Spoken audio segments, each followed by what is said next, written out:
Ladies and gentlemen, kids of all ages, we'd like to welcome you back to today's, not tonight's, today's Juggernaut podcast. We are doing that on Sunday the 14th or Saturday the 14th, right before the Jaguars' first preseason game.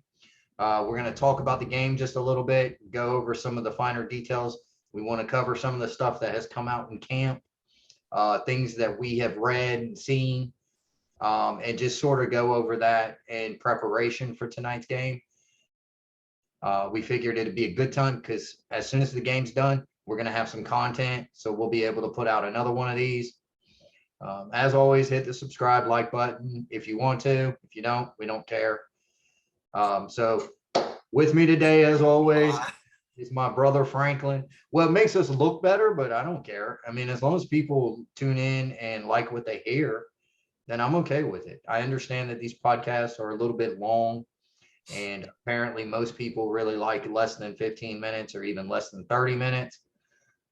We typically don't do that because we're so opinionated, but it is what it is. So, listen to it in spurts, listen to it when you're working on the car or out working on the yard or driving somewhere, whatever. So tonight, Saturday, the 14th, at 7 o'clock is the first Jaguar preseason game. It's at home, so we're in Duval, and it'll be against the Cleveland Browns. So I say Juggernaut Cleveland Browns. Yeah, I say, well, apparently everybody is on the Cleveland Browns bandwagon. They got one of the best rosters in the league on paper. They have names, but they just haven't been able to put it together yet. So you got some observations. What do you want to see? Matchups? Is that what you're wanting to kind of talk about for me personally, it's not necessarily about matchups. It's about wins. Like, I want to see Tyson Campbell, somebody we're going to talk about. I want to see him win. I want to see him get a pass defense. I want to see him not necessarily lock somebody down, but I want to see, like, if he starts, who does he start? Will Odell play? Will Jarvis Landry play? If so, does he match up against one of those guys? So that's that would be disappointing if they show up here and they don't have a lot of starters. If they have a lot of starters out, I have not heard. I want to say maybe I have heard something about who's playing for them. I think maybe. I want to say maybe Baker won't be playing at all. I thought I heard he might not play the whole preseason for some reason.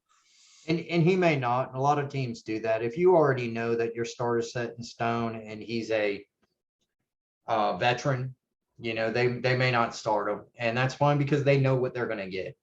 So in regards to us, I want to see, no matter who they put on the field, I want to see the individual matchups of us beating that guy, whoever it is, even if it's Tavon Bryant.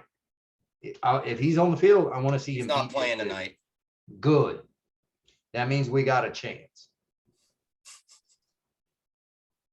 You always taking shots at that dude, man. I'm sure he's a pretty good guy. I haven't heard anything bad about him. Like, personally, he doesn't beat his wife, doesn't beat his kids. I haven't heard anything bad about him. So I'm sure he doesn't beat offensive linemen either. Yeah, and that's just it. He doesn't win. He's never won. And like I said, in a conversation you were involved with, I thought he should have been cut last year when he lost the starting job to basically an undrafted rookie and another rookie.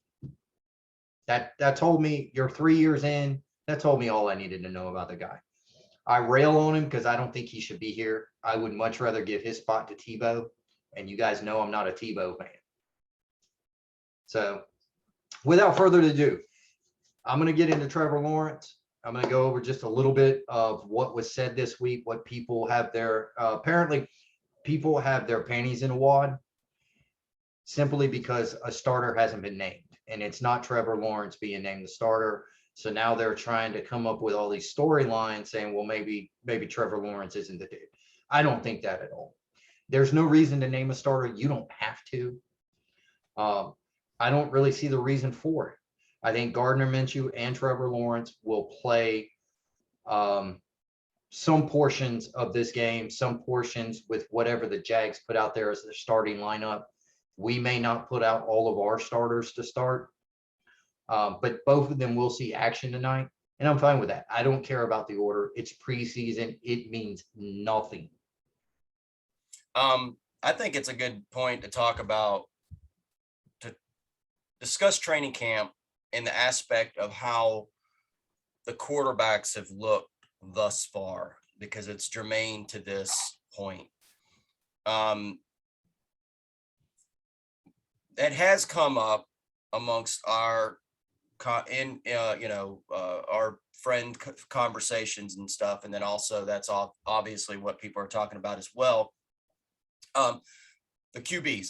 So has Lawrence looked good? Obviously, we have a friend of ours who's kind of anti-Lawrence, or to a certain extent, I would say.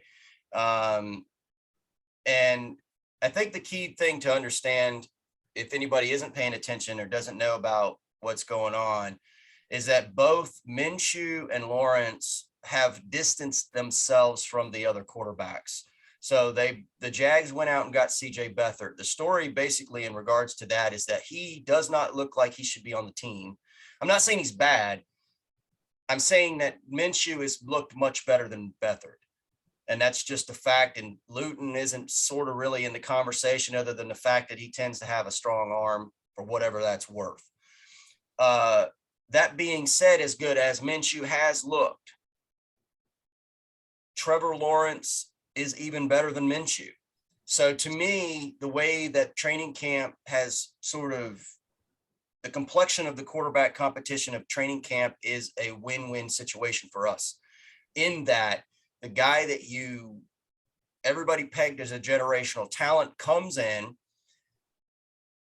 you draft him because you have to draft a guy like that. I've maintained for some time that Gardner Minshew can be a good quality starting quarterback in the football league. I maintain that. In fact, I would say that he's very similar to Baker Mayfield.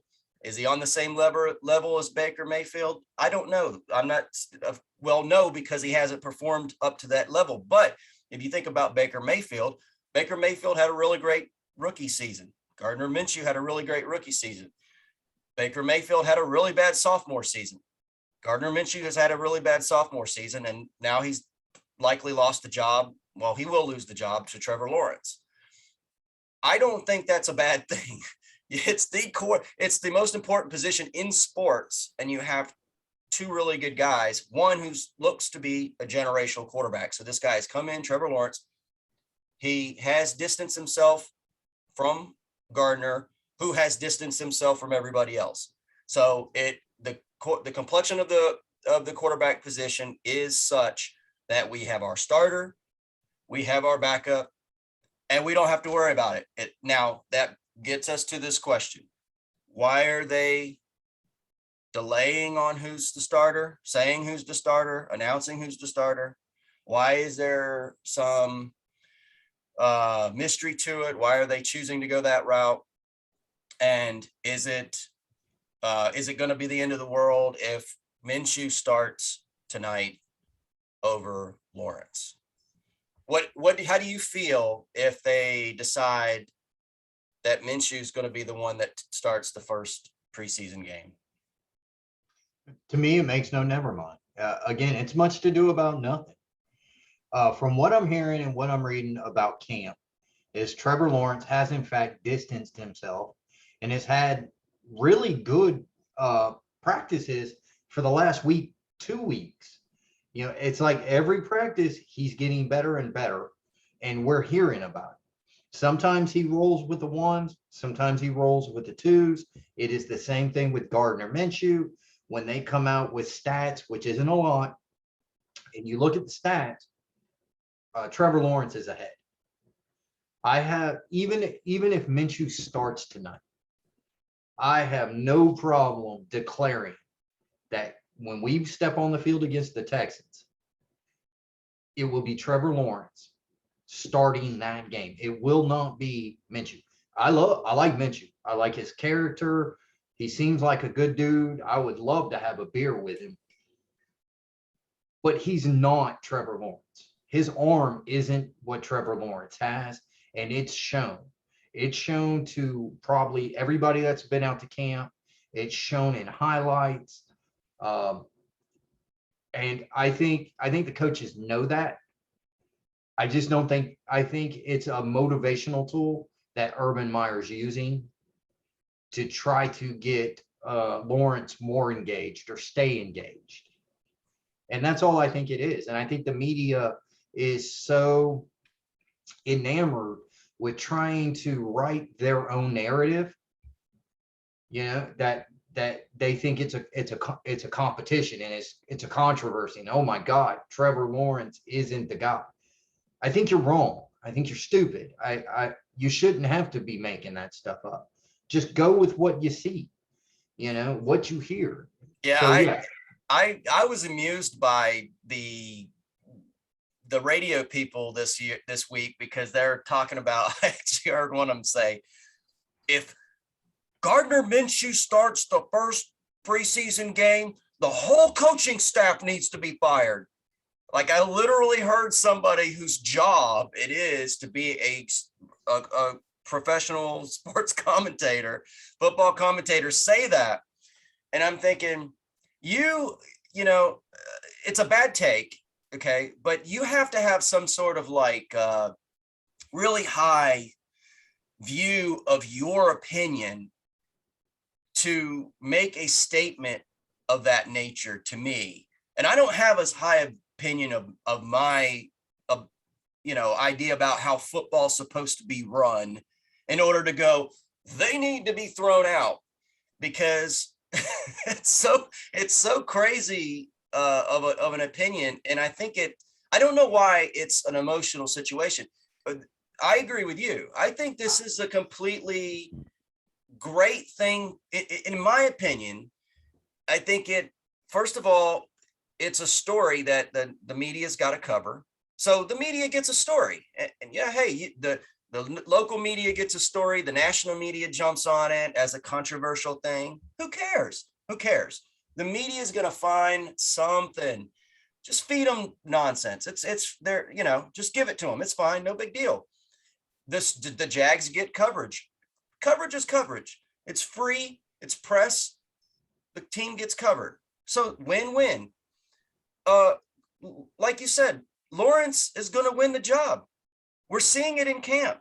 There's no reason why that they're not going to, and it doesn't matter if he starts the preseason game or not. It's completely irrelevant. So that being the case, you set a groundwork for him legitimately winning the job and not just being it handed to him. Because then you could get people going, oh, well, is he really the generational QB? They had to, there's always a negative way to spin how you're looking at it. So the Jags, what they've done is brilliant to me, because what they've done is they've taken the narrative and they are dictating how the narrative's going to go. And it's only benefiting everybody, because now what's going to happen is, again, Lawrence will legitimately win the job, and it isn't deceiving. That's the great thing about it. Naturally, Minshew is freaking competing for this job, and so Lawrence's first taste of the NFL is to actually have to compete for this job. How is that a problem? And when, let's say, there's a lot of people who think, well, it'd be a great thing to be able to trade Minshew. If they traded Minshew, I would understand. Okay. But the point about the other positive, so I've given 3 positives on the way this is being done. The 4th positive is this: Minshew, his stock is up. So if you do want to trade him, and it doesn't even have to be this year. Remember, that's one of the things I remember when the Chargers had Drew Brees and they drafted Phillip Rivers, and there was talk that, who's going to start. And they went with Drew Brees for 2 years, I think it was, because It was something like that. Yeah. Breeze was competing against Rivers. Well, they ended up getting trade value for Breeze. So to me, it's like, it's not an issue. It's actually a great problem to have. And I don't know why anybody would. Now, the negative would be, to me, if they start Minshew tonight in such a way as to leave Lawrence on the bench so that by the time they bring him in, he's got less quality protection around him. That would be the only negative, but I've already heard Urban address that no matter who starts, their mindset is they want to make sure the starting cast is around both of these guys. So if Lawrence starts, they're going to pull Lawrence and bring in Minshew to make sure Minshew doesn't get hurt. They're going to make sure all 5 starting linemen, if they can, are going to be. So it to me, it's a non-story. It's just fun to talk about. I think it's a brilliant move on their part. Yeah, I mean, I completely agree. I don't see why everybody's really getting their panties in the wad over it. It makes no sense to me. I think they're doing fine. I honestly think that there aren't enough juicy stories coming out of Jags camp, so they have to make it up. Well, okay, so that's a great segue to the next juicy story. Give it to me. Joe Schobert. Joe Schobert. Okay, go ahead. What is it that you're looking at when you how am I sounding? My thing's saying it's got low quality for some reason. Well, I mean, the way you speak might be low quality, so your mic might not like it. Not my opinions. I'm talking about how it comes out. No, you're coming through fine on my end. All right. So Joe Schobert, what is your take on this? This sort of, I think it surprised everybody. It surprised me. Okay, yeah. But go ahead. What do you think? I think Joe Schobert, really, it surprised me. It caught me off guard. I didn't think that he had done anything either last year or in training camp to basically warrant being cut or traded. Essentially, what this tells me is that the front office he's not their guy. They looked at his contract and they want out of his contract. That's essentially what it tells me. He's not a bad player. They just wanted out of his contract, and they feel like they have somebody there, most likely Damian Williams, who could step in and be just as good as he is for a lot less money. I think that is definitely the way that I'm looking at it as well. It is interesting because it sort of first of all, in training camp, the narrative was already set to sort of see why the team felt okay to do this, because Damian Wilson was he was getting splitting playing time at the very minimum. Some people were saying that he actually looked like he was the starter and sort of took it over. Others are saying that.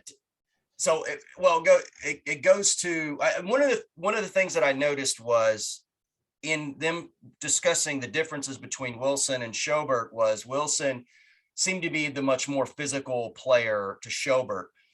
That being said, my understanding is that it's only in run support. So in other words, Damian Wilson's hitting that hole a lot more aggressively than what Schobert would have done. I think for a team that's focus is on making sure they stop the run, I can understand them going, well, we have to make sure that we do that, and this guy stops the run better than this guy. And if this guy's now the backup, look at his contract. We can't justify having this guy as a backup. Now, that begs the question in regards to comparing the two. If Wilson is better at run stuffing, my understanding is Schobert is much better at coverage. And so what it seems like we've done is we've made an exchange. We've said we'd rather have the guy who's a liability in coverage, but not so much of a liability in run support and has less contract. I can understand that, but it for me, there's a little bit of a warning bell now. My focus or my my opinion on how good the team is going to be hinges on our defense improvement. And I'm a little concerned now because Damian Wilson, in comparison to Schobert, has shown himself to be his equal. That's a problem to me because Damian Wilson comes from the Kansas City Chiefs. They were not this great defensive juggernaut. They had issues on defense.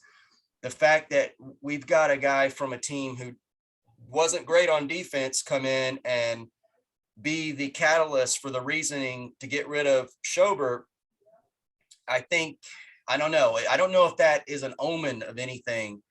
And I'm trying not to be overly negative about it, but I'm feeling a little bit negative as far as that's concerned. Not saying that it was a bad move to get rid of Schobert, but the fact that the reason it was Damian Wilson, this great player that somehow the Kansas City Chiefs didn't realize is my issue. So that kind of tells me maybe our defense might be a year away. It's hard to say. Certain players, when they move to a new area, all of a sudden sometimes kick in. I think Joe Schobert never fulfilled his full potential. I think he was better with the Browns than he was with us for whatever reason. I thought he was a bit of a liability against the run, but offered a little bit better against the pass. Pittsburgh runs a 3-4 just like we do. So Pittsburgh has no problem bringing him in. I think they're bringing him in for something maybe specific. Maybe he fits that more coverage linebacker. I'm not too concerned with it because I think Jack is fine. I think he's a good linebacker at both run and coverage. And believe it or not, I think we're going to see Kason maybe covering backs out of the other side of that field from the linebacker position. So I'm not freaking about it. I want to wait. I want to see.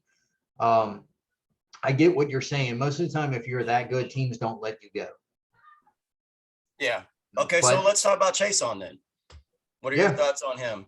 I've heard good and bad things. I heard he was a slower starter. I think specifically he's going to be in there a little bit more against the pass than he will against the run, which is fine. And then I've heard he's had good days too. Some days it's sacks or getting in the backfield. Sometimes I've heard that he's been covering, ETN 20 yards downfield and was on his hip. Yeah.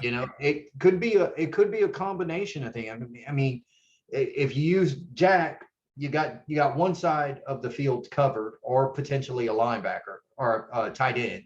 And if you use Kason, you have the running back who may be coming out of the other side. So you sort of have that, what we did lack was we probably lacked a lot of run support. So they're sacrificing that for run support, hoping they can make it up, maybe scheme and athleticism with their other players. And it's possible they can do that. I don't know. I'm not upset by it because I get it. But when I saw what we got for him, and in case you guys don't know, we got a 6th round pick. That tells me specifically this was a salary cap dump. That's exactly what it tells me. That they said, okay, we can work without this guy. He's getting overpaid, and this is a dump. And anytime you see this in the NFL, that's exactly what it is. When he got here, he signed for what? 5 years, $53 million. Was he worth that? I don't really think so. So, okay, I'll wait and see how it goes, and I'll give the nod, to them so that they can do their job. I'm not always going to bash them for the stuff that they do. So we'll see how it goes. Well, and then this also tends to, in my mind, make it a little bit more likely that we see, was it Shaq Quarterman? Is that his? Nope. Jacksonville's own. Yeah, and that's always a good story. I remember when we drafted him, he seemed like a decent guy. So he is definitely a liability in coverage. And that's the other thing. So it's an interesting scenario. Maybe this comes down to scheme fit for Cullen. Maybe the way that this sort of defense is going to work, it may be a 3-4 in concept, but I'm wondering if it's just going to be this awkward offset scenario where you almost have this linebacker who's sort of your old school middle linebacker guy. You remember the old guys that had the thing in the back of the, because Wilson and Quarterman seem like. That is Quarterman. I think Damian Wilson is faster sideline to sideline, so I think he's an upgrade there. But if you want to bring in a damn thumper, like somebody who's going to lay your ass out, you put in Shaq Quarterman. If he is not going to beat you to the outside, but he will lay some damn wood on you in the middle of the field. Okay, so since we are on defense, we would be remiss if we did not bring up the latest Florida Gator high draft pick, CJ Henderson. I am going to throw my opinion out here and say what I have to say about it, and you tell me what you think. He is a bust. I'm ready to say it now. I don't need to see anymore. And I don't care. They're going the team. It is as much what the team is not saying as much as what they are saying. That tells me, no matter what the scenario is, it is a bad one. When your positive news is he's out there for the third day in a row doing his job that he's getting paid to do, that's a problem. When they're making all these excuses for what, I don't know if it's emotional trauma, is it physical damage, I don't know what it is, but it's a problem. Is it an excuse, or are they just not throwing him under the bus? It doesn't matter. It's a bust, right? I'm not saying, again, I don't see this ending well. I see no way this ends well. None. Unless the most positive thing is you get as much value for him. You somehow salvage his reputation to the rest of the league enough to get as much for him from some team as possible. But who would trade for that guy? Like, I don't want any, like, it looks to me like we drafted another player who doesn't want to play football. Now, think about this. Think about this. What happened under Caldwell's watch last year? Now, was CJ Henderson was our first pick last year. Yes. Okay.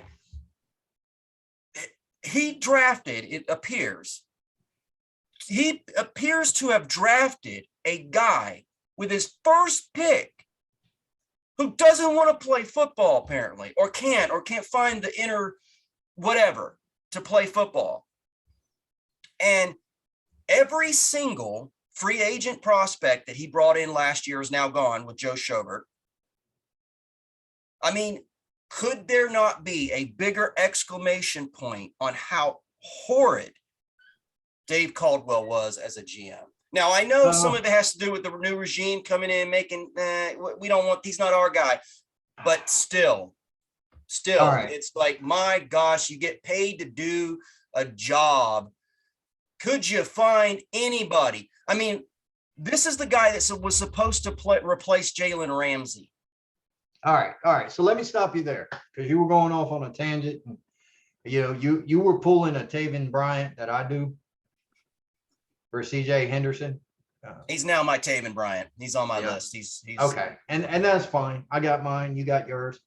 So let me stop you there. One of the first things that is absolutely the hardest thing to judge from a GM standpoint, and I will tell you, it is every GM that's ever had that title, is hard. I don't know exactly how you would judge heart when you're when you're evaluating new players, but every GM has always screwed the pooch when it comes to these guys and heart, because they'll draft these guys. Number one, they have no heart, whether it's for the game or whether they just wanted, some millions of dollars to get some ass and shove some blow up their nose. I don't know. Or in, like some of our cases where they just want to be an alcoholic. I don't really know.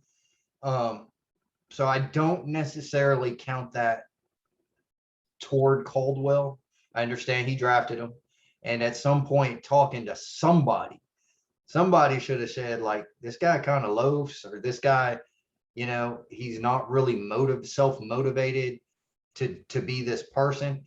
And again, it's almost to me like the Simone Biles. I get it. If you don't want to play, that's fine. Don't step on the fucking field. Like, don't tell me at halftime you don't want to play anymore. You don't have heart.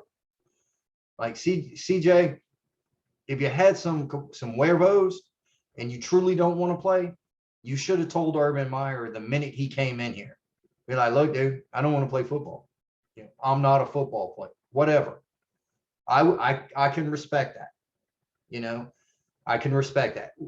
Wait until now, doing if he's doing some of this stuff, it doesn't really make much sense to me. It's almost like being, it's not being a brat. I'm trying to think of the term. Spoiled? No, it's like where you have an issue with somebody and your actions show it, but you don't say it. Oh, passive aggressive. Yeah, passive aggressive. It's like being passive aggressive. Maybe he doesn't want to play football, but instead of coming out and saying, I don't want to play football anymore, he's sort of doing these things to sort of piss you off. So my thing with CJ Henderson is that some of it could be that the guy's just an introvert, that we've had those players. I know. And I sound like an introvert. I'm an introvert. Yeah. That's not it, man. You're just selective on who you talk to. But that's an introvert. I mean, it's like the truth is that when it comes to certain things, I mean, look, you have a job to do. That's the bottom line. I'm not going to sit there. I don't care how introverted I am. I'm not going to lie. And I'm not saying he lied, but come on. Are we really supposed to believe that he's got all these ailments? Poor guy. His shoulder, poor guy got COVID. It's like, come on, at a certain point, because the excuses ran out. That's the thing. The excuses ran out. And you can see, the word is you can see the guy's demeanor on the field. And they're celebrating the fact that he's even appeared. Oh, thank you for coming out. Thank you for coming out. How much did you make this week? We appreciate you're such a champ for us. It's like, come on, man. I get your point. Here's the deal. These guys, these GMs, they get paid a hell of a lot of money. And there's two reasons why they make the decisions and why they can't see the heart. I'm not saying you can see heart, okay? But these guys play football, and they play football for programs and teams. So I can say one thing. If you go into a locker room, Florida Gator locker room, okay, 2 years ago, some of those Gators, in fact, Taven Bryant, he probably was in that locker room. There's guys and coaches who know CJ Henderson. Pick up a phone, man. Figure this out, man. You're going to waste a draft pick on a guy. You better have done your due diligence in regards to figuring out. You don't talk to them. They're going to lie. Yeah, they want the check. They want the big bump. But they might figure it out in their minds. They even though they checked out a long time ago, they're never going to tell you that. I don't think we brought him in for an interview to make it worse. There you go. So there you go. Could he be but look, the dude's talented. I saw talent from him the first two games. So he's talented. Whether he wants to play football or not, again, I feel like he's I think he went the wanker route. I think he should have came out this year and said, I don't want to play football. Whether I don't want to play for Jacksonville or I don't want to play football in general. Give back the portion of your signing bonus and fucking quit. That's having some werebos. That's having convictions. If he's doing this stuff just because he simply doesn't want to play anymore, that's how babies handle shit. So, I mean, it further cements the problem. One of the problems I have with the NFL is that it is kind of a good old boy system. And I don't mean that in the racial terms, because that I hate that whole racial component that people throw in, but it does have to do where people are comfortable with their boys or their people they know and this sort of thing. How the hell did Dave Caldwell get this job? He got the job because he was Thomas Dimitriev's buddy up in Atlanta. It's like, oh, I'm going to hire this guy. And man, I'm telling you from the start, I knew it the first freaking year this guy came in here, because the moves he made told me he didn't even know the team. How do you take hold of a team and have no clue? Like the decisions he made that first year told me everything I needed to know about the guy. And I kept that like, oh, well, because I don't think highly of my own opinion. I can't differentiate myself from my own opinion, though. I can change my mind if I'm given new evidence. And so I tried to incorporate new evidence to change my mind. And that new evidence was, well, he didn't make the bonehead, ridiculous picks that Gene Smith, by taking the defensive tackle from Yamacraw Valley State in the second round or whatever, that nobody in the league was taking. He didn't do that. So that was what made him look better. He took the name everybody knew usually, but I'm sorry. We need to move on, but it just frustrates me to no end that because I think Caldwell is younger than me. Like, how did he get that job? He sucks. And I don't. Well, again, Frank, in life, it is people it's who not what you know. If you want to learn about the good old boy system, it's all alive and well in the NFL. So that's always bothered me. But it is what it is. So until they want to change that, there's nothing you can do. And I didn't even bring up Blake Bortles. Yeah, that to me that was the end. No, and that was I don't even you have to add that in, but I don't even think that I kind of understand what he saw. Like, I'm not saying these guys have to be perfect, but pick up a phone, man. Do an interview. You can't waste anyway, let's move on. Yes, please. Let's get back to the players on the field. Yeah, no, fair enough. So great segue into Tyson Campbell. Let's bring him up because he's the guy who's most likely will be replacing CJ Henderson. So coming from camp, what I've heard is he's had some really good practices. Yeah, and he looks the part. Like, this is a guy who I wasn't quite sure. I know that I think that might have been our very first episode was review of the draft. And I had told you a buddy of mine was a Georgia fan. And I had also liked him better than Stokes. Yeah. Yes, that's true. And he also said this guy's better than CJ Henderson. And being, and I know he'll be anti-Florida, but I know him enough to know he'll tell me, like, he may be wrong, but I don't look at him as unbiased. Like, if he looks at somebody as a good player, he wishes they were on his team. He doesn't pretend they're not a good player just because they're on the opposing team. So that sort of got and this is the thing too, when they drafted, and we talked about this, when they drafted Tyson Campbell, I said that has no bearing on their view of CJ Henderson. Like that, to me, it doesn't mean anything negative towards CJ Henderson. I thought this is just a good value pick. This is what you could totally see this guy being valued right there, about premium position, athlete, blah, blah, blah.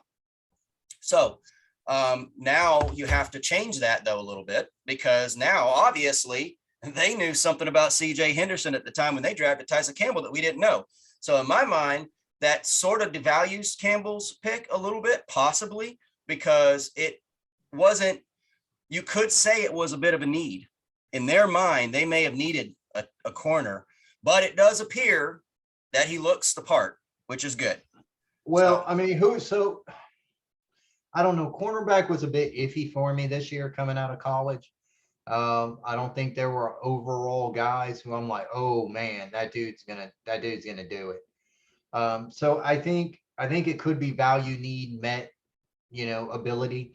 I was a bit shocked they did take a slot corner, an inside corner, with the number 2 pick, or should I say the end of the first round. So I was shocked by that. But if they knew Henderson wasn't going to play for him, to me, okay, that makes more sense. So you go out and you get a guy who's right in that little area, but plays the position that you potentially see a need for. So they went and did that. I'm okay with it. To me, that makes the pick even better because you're handling stuff in house. You're not letting it get out. You're handling it in house, and you're drafting the way that you need to, for any potential issues. So if CJ showed up and was balling, all right, you got 3 or 4 real good cornerbacks. Sweet. If perchance he showed up doing what he's done, sweet. You got a guy ready to step in and take his job any damn way.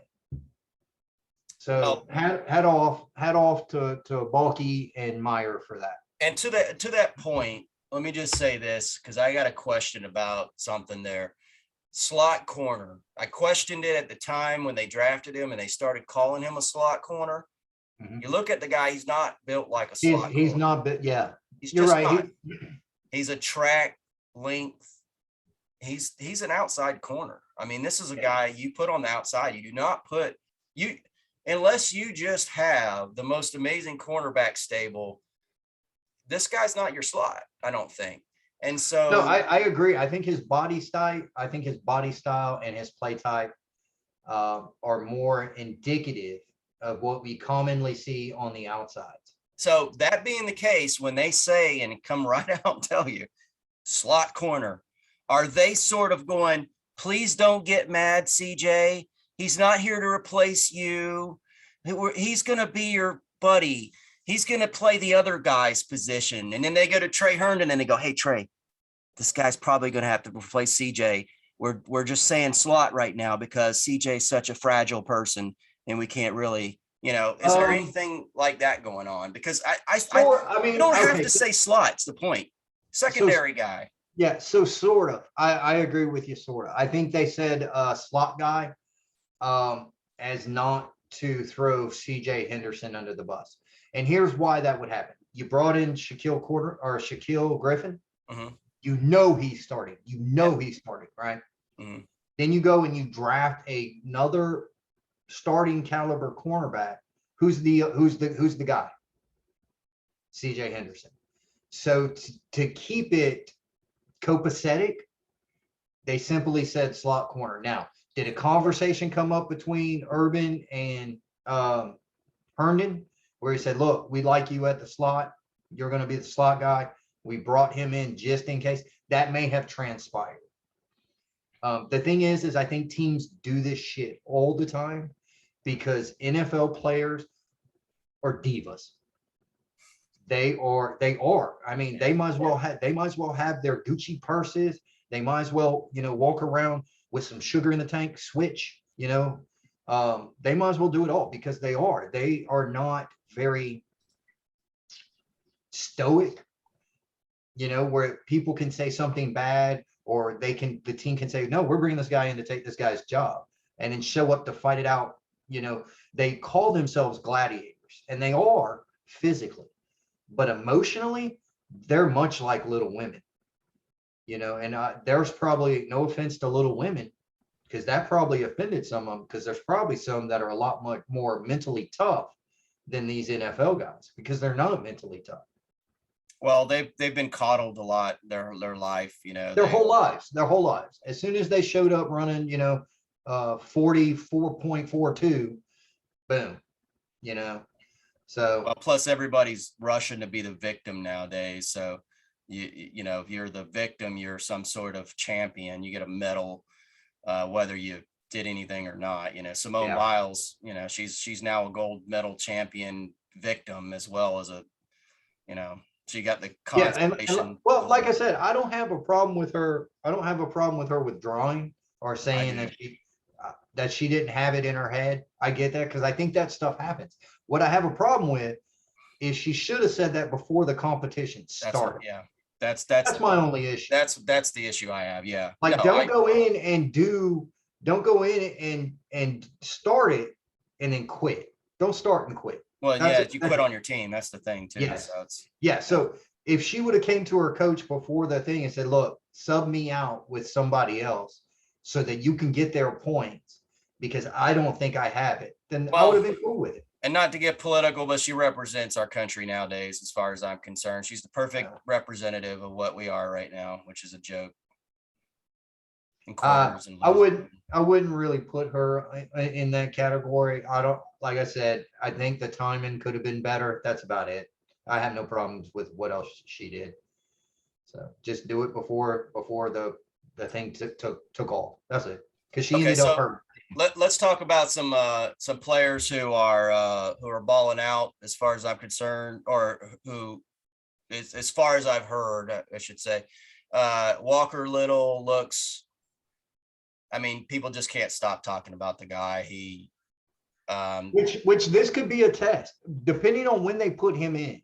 Think about it this way: depending on when they put him in, he could potentially be going up against Myles Garrett and or Jadeveon Clowney. Now, people love Jadeveon Clowney. I don't know why. He hasn't done really much of anything since that one tackle. No, but here's the deal: he's good at everything. That's he's got no weaknesses though. Well. So anyway, I would love to see that matchup. We may not see that matchup because he may get pulled at the same time Cam Robinson gets pulled. And if not, okay, let's look at the backup. But I will be paying attention on the line, specifically at Walker Little, to see if he can continue to basically stonewall those people, So there's something to look out for is when are there any sort of rotations involved in regards to the offensive line? For me personally, no. Not rotation, but I mean in regards to, because Walker Little has been performing as well as any tackle. Yeah, he's probably performing better than both our starting tackles right now. For tonight for preseason, I start the starting five. If I'm going to start like Linder, I don't think Norwell's playing. Something to do with his elbow. Okay. So what does it mean if Little comes in early? Because here's what I expect. Linder probably is going to get pulled a little bit. They're going to bring Shatley in, but that's because everybody loves Shatley. That he's a lock. He's just a great player. So really good player on the inside. If they do bring, because Little's been playing at both ends too. Tackles, right? Both tackles, yes. So it'd be interesting. In other words, they could pull one of the two tackles, and it would be an interesting story and something to note. I'm just saying, be interesting to kind of see if that transpires.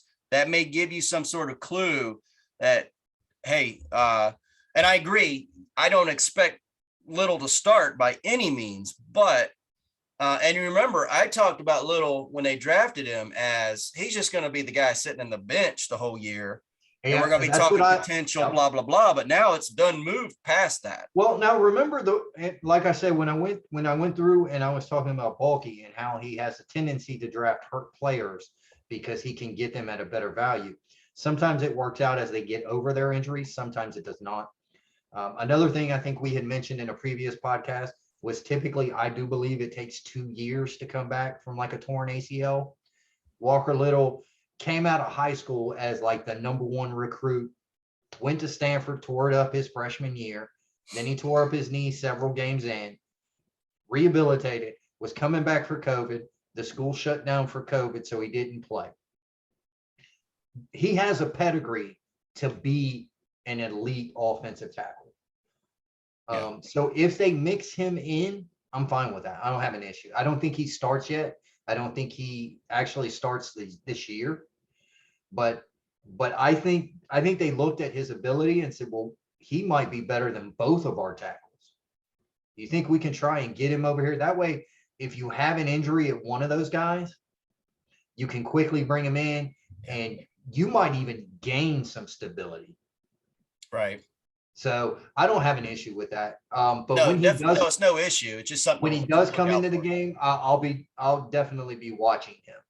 He's one of the rookies I'll definitely be watching up close. I'd like to see how Travis Etienne looks tonight. I want to see his wheels. Yeah. Now, I have heard recently that it was kind of interesting because as good as Robinson looked, Etienne was looking as good as well. Now it seems like Robinson's distanced himself a little bit from Etienne.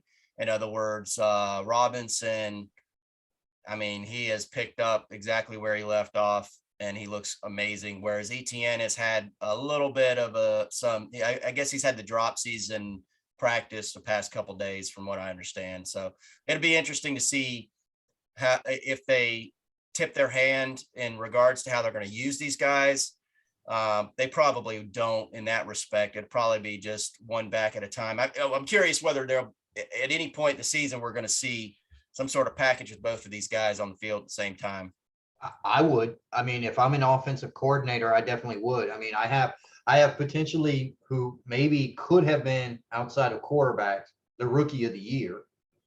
You know, he was especially since our undrafted. tight end room isn't that great. So yep. I mean, and Travis Etienne, if he comes out the preseason and he starts dropping a lot of balls, I think his role diminishes.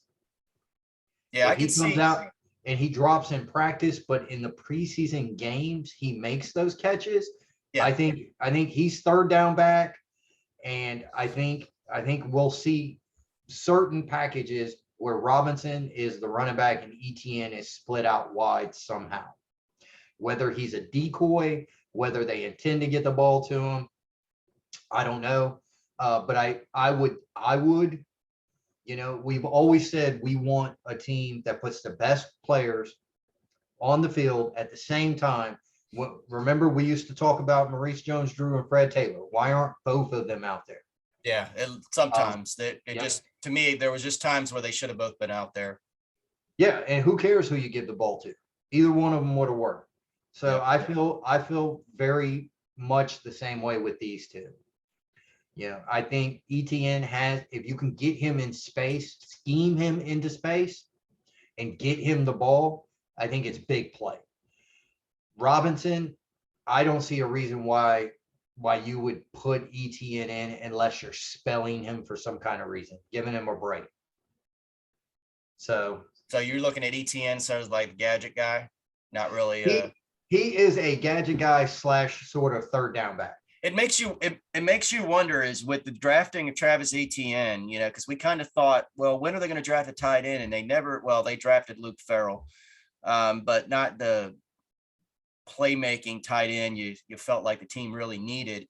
It makes you wonder if from a offensive philosophical position, whether ETN actually fills that role in some way, you know, because they got Manhurts as your blocking tight end guy when you're in third down and you need, you know, it's exposed, nothing's being hid, you have to get. But another thing is that none of the tight ends in this draft class jumped out at me, but I do know that the Jaguars made a run for Jonnu Smith. They made a run for Hunter Henry.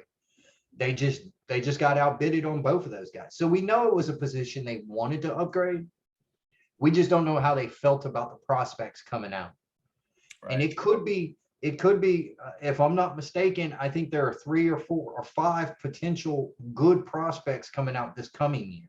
I know you can't always say that, but as long as the guy can block, you don't really need a tight end. So you can win without him. So let's talk about the lineup, because I know that the story came out, and of course it involved the infamous tight end prospect on the team. All stories have to involve him for some reason. Why else would you cover the tight end squad of the Jacksonville Jaguars? Very true. So I guess there's an what do you call it? An unofficial depth chart of some sort. And so they had Manhurts 1, Shaughnessy 2. Obviously that doesn't surprise anybody. What did surprise me was Luke Farrell was number 3. Over Ellington, right? Yeah, and Ellefson. Yeah, Ellefson's Ellington. the one, and you threw out the name there, so I think we might be on the same page. That's the guy I'm hearing is having a good camp. Yeah. Yeah. So, I've said from the start, Luke Farrell goes to the practice squad, just because he's, he is Tim Tebow. I mean, he's the same guy, basically. He's not he's a try-hard Urban Meyer guy. So I don't know. I mean, I thought that was interesting. Yeah, I mean, so I don't really. Again, it's preseason. The depth chart is kind of definitely not written in stone. Again, I want to see them when they have the opportunities. I have heard the same thing, that Ellison was having a pretty good camp. However, I have heard at different times, different tight ends having good camps. Like I've heard Manhurts has made plays. I've heard O'Shaughnessy has made some plays. I've heard Tebow has made a play here and there. I've heard Farrell has made some plays. So all of these guys have made plays at different times. The only one who I've heard really anything about recently is Tebow. And I've heard that he's been struggling. That when the pads have come on, he's been struggling with some of the fundamentals of the tight end position. And that was, to me, that's why I wouldn't have brought him in, because I think some of these things take a while to learn. And you don't draft a guy, you got to teach the fundamentals of their position. I believe that. I believe that with a quarterback. I believe that with a defensive end. I believe that with a safety. And I believe that with a tight end. They didn't draft him, though. Did you say draft or bring in? No, you bring in. Yeah. I mean, and I did say draft, because it's like taking a 4-3 defensive end in college and trying to make him an outside linebacker in the NFL in a 3-4. Could he do it? Sure, but you're now tacking on a year or two to learn the fundamentals of that position. Right. Yeah. Well, it's different when you're talking about the very end of a roster spot. I mean, on a team that has no tight ends, to me, that's what I never thought it was a big story to start with. It's just because everybody knew his name. It's like, who cares? Let him come on. Funny story. We were in Wally World shopping earlier, and one of the guys that I passed had a Jaguar jersey on, so I didn't recognize it. So I'm like, well, let him pass, and then I'll read his name. Guess what the name was? Tebow. Timmy Tebow. Well, he might be disappointed. I felt bad. I'm like, man, I should have my Lawrence jersey on. So let's move on. The only other thing that I think I really wanted to talk about that of note was the wide receiver position. I think we have a really underestimated wide receiver core. I think it's interesting, though, because it makes me wonder now, because we've seen this before. If you hear, oh, this guy's making plays and this guy's making plays and this guy's making plays, well, they have one thing in common. They're all going against our secondary.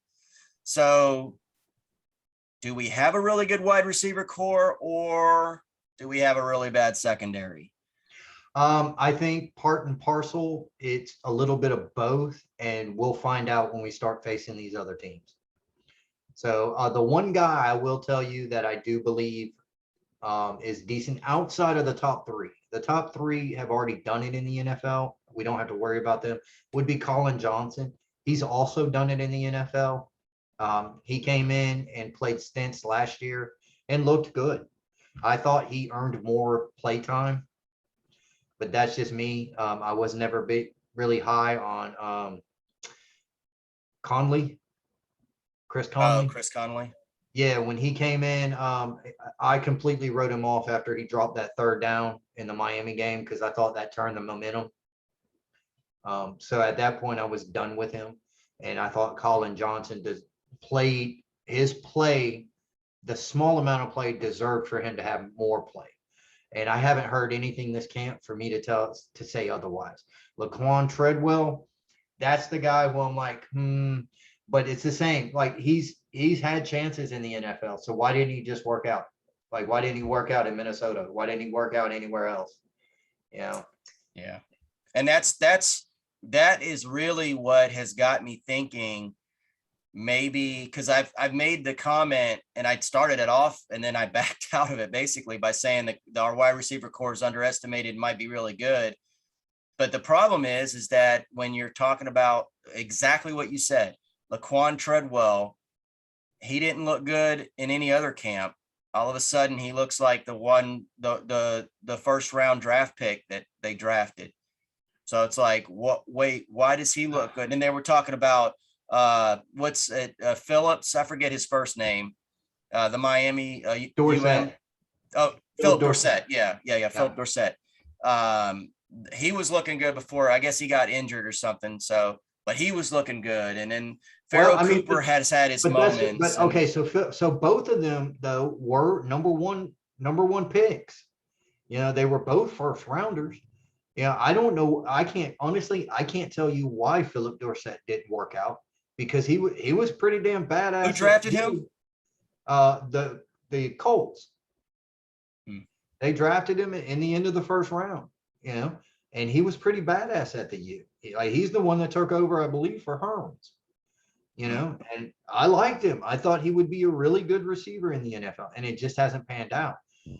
I don't exactly know why. And to be honest with you, with the bottom of the roster, the bottom of the wide receiver pool, to me, it's just churn anyway. So if they give you something, sweet.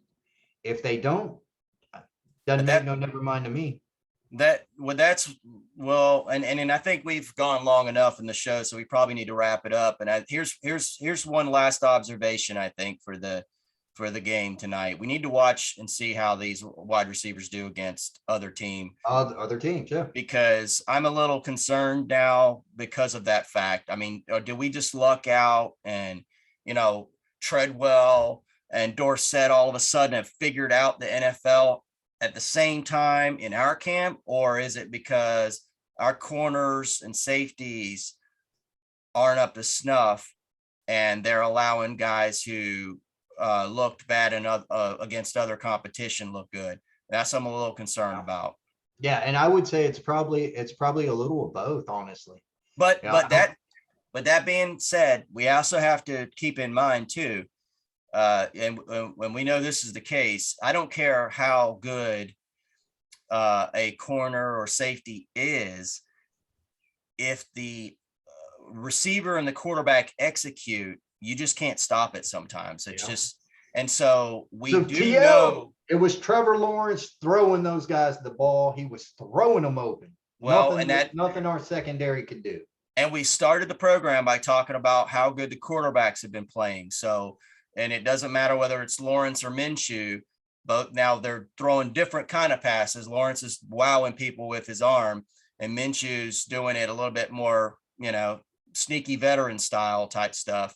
But regardless, you can throw people open if you're a good quarterback, and you can you can make a good secondary look not that good, and maybe make talented wide receivers who stars have aligned look better than, you know, maybe they get the confidence boost, and you never know, they get that momentum and they do turn into decent players. But it's a storyline to follow to see how our wide receivers and secondary shape up against these other teams, because that could tell on what we're actually seeing in our training camp. Yep. That sounds good to me. So we'll be seeing you in a few hours over here, brother. I know at some point I got to make my way down to the doghouse and make sure the TVs are working or back on the internet. So yeah, I'll have to do that. So, yeah, I'll have to bring a notepad so you can jot this down. Observations, because I'll forget. So, what happened in that game again? So Anyway, let's go ahead and call it. We didn't start with a do ball. We probably ought to end with one. Yeah, you ready? Yep. Do Duval! go Jags.